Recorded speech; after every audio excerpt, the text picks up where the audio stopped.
F.L. Maytag saw the importance of quality. His concern about his own company's farm equipment breaking down in the fields led him to this vow, that all future Maytag products would be known for their quality and dependability. Operating on his vision to give more because they expect more, here's how one American business won a unique place in the minds and hearts of millions. Here's the story of the Maytag brand.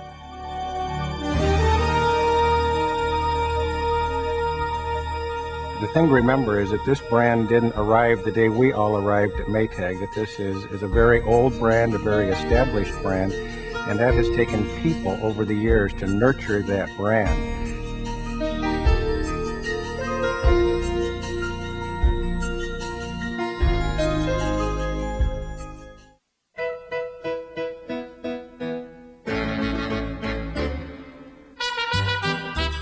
In the 50s, all of the companies advertising laundry equipment were pretty much saying the same things. It was feature-type advertising, talking about filters and speeds, and we decided we need something different. One of the nice things that we had is that we would get a lot of unsolicited letters from consumers who owned Maytag washers and Maytag dryers and would write their stories and tell us about how wonderful their Maytag was. And I believe it was 1961 we introduced the first of a long series of ads produced by our department and Leo Burnett, featuring hundreds of letters we received from Maytag-owning families. I had the best job in the place because every day my belief in Maytag having the best quality was reinforced by all those letters that came. Every time an ad appeared, we'd get hundreds of letters from Maytag owners telling their stories.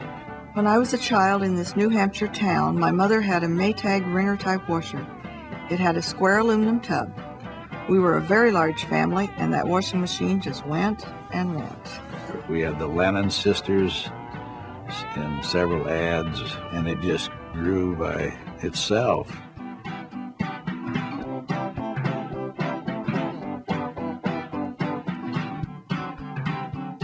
Everybody wanted to be in a Maytag ad.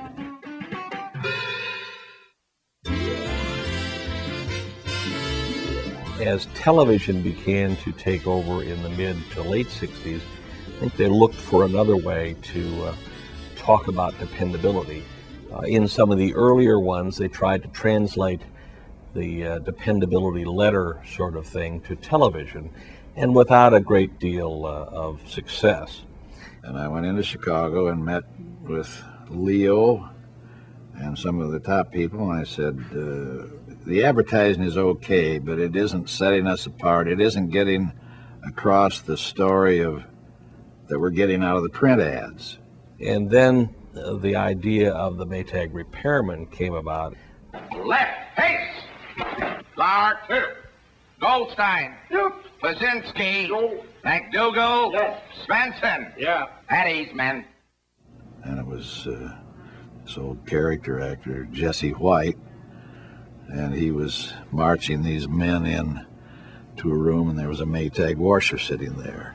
Take a good look, because most of you may never see the inside of one of these again. This is your survival kit. Playing cards for solitaire, crossword puzzles, beadwork.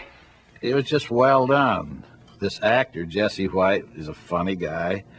The message was great, and it was just a tremendous success. It takes a real man to fight off loneliness.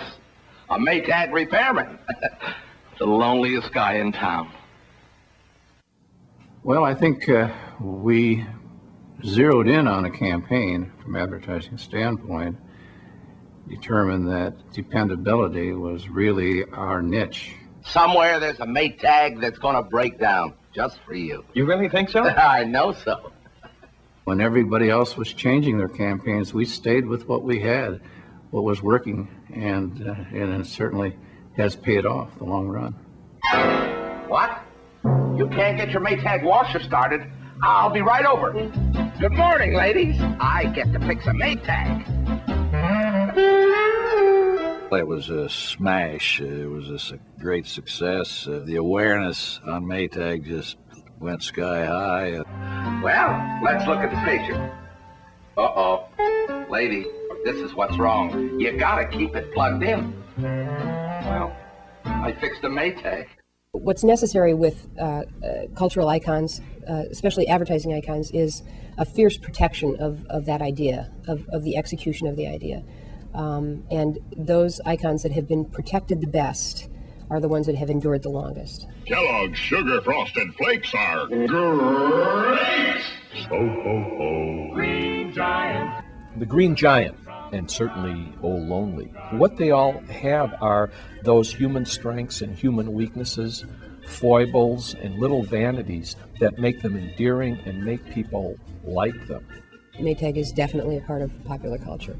It has the elements that are necessary to become a cultural icon. The Maytag repairman draws on notions of loneliness, which is strongly emotionally resonant with the audience. But we kept at it, we stayed with it. We never got away from it. And just building that image there, soon we start seeing Old Lonely and cartoons. 1989, we had a new repairman, Gordon Jump, and some of you will remember we decided that we would just put him into the commercials and not allude to the fact that he was a new repairman and continue the icon along the way, and it worked very effectively.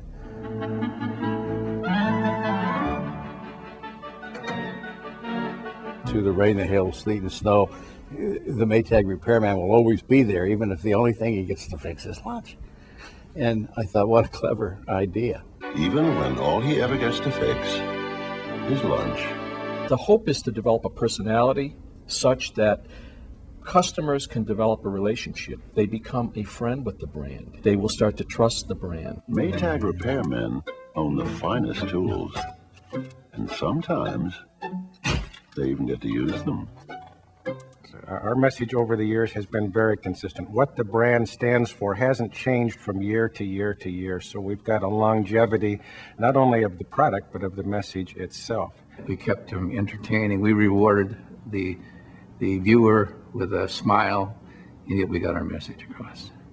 They say he's been in there for years, all alone. He just sits there, day after day, waiting. I've never seen him go out. Ever? There's really only two things that are in a salesman kit for Maytag, and one of them is the Maytag advertising, and the other is the merchandising. Get more than you were expecting at Maytag's More for Less sale. We would buy 40, 50 markets, and then we would sell a share of that to dealers based on their willingness to participate.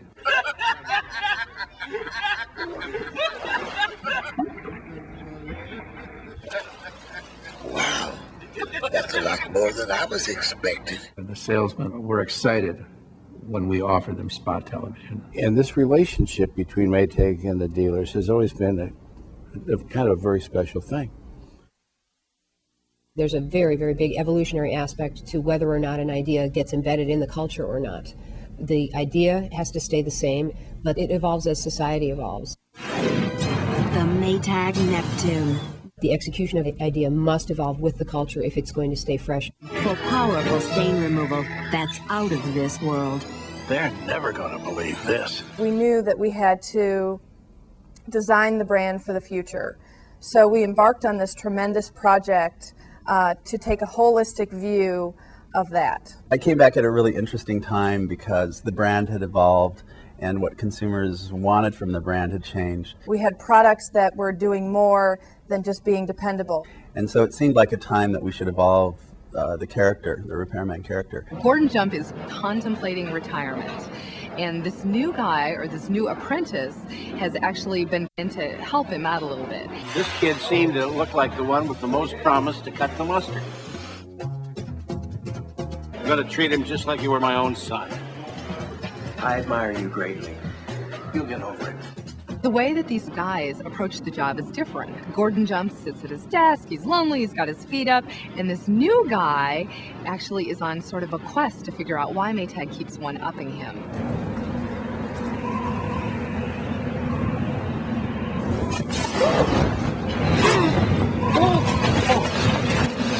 Brass, check. Perspiration. The new repairman, he's never going to be able to foil the products, and Old Lonely knows that.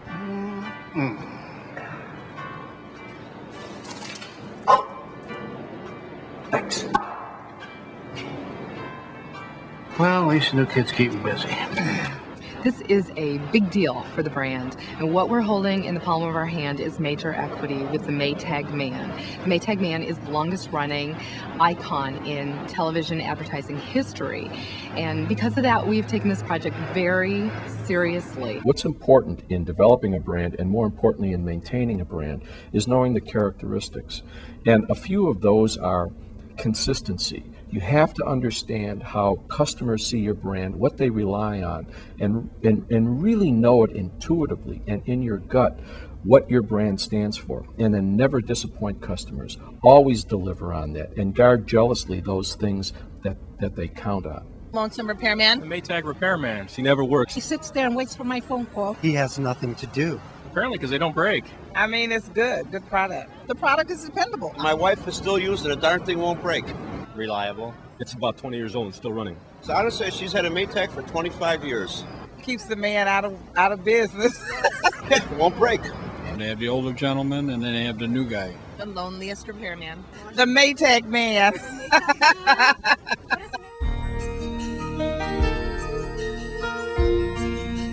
I think it really is an emotional connection. It is truly a piece of Americana. It makes people feel good. They know they can trust the brand. They know they can trust what the brand stands for. Long life and dependability had always been a trademark of Maytag from the earliest days of the company's foundation. In the factory, the people that build it believe that they're building a product that is going to last longer and need fewer repairs, and they remind me of that every time I go through the factory. You won't get a wrench on this sucker. And I thought to myself, wow, I don't think there's another appliance manufacturer in the world that has a dedicated workforce that feels about what they're doing the way the Maytag people feel about the products that they build. Why did Maytag survive? The quality of the product, and then the ability to build a marketing organization and an advertising program to sustain and to tell the story of that quality. We aren't here as employees to preserve the Maytag brand the way it has been in the past. Our job should be to take the brand from where it's at today and raise it to another level. You know, I once read an article that said, factories rust away, packaging becomes obsolete, products become irrelevant, but great brands live on forever if they're properly nourished.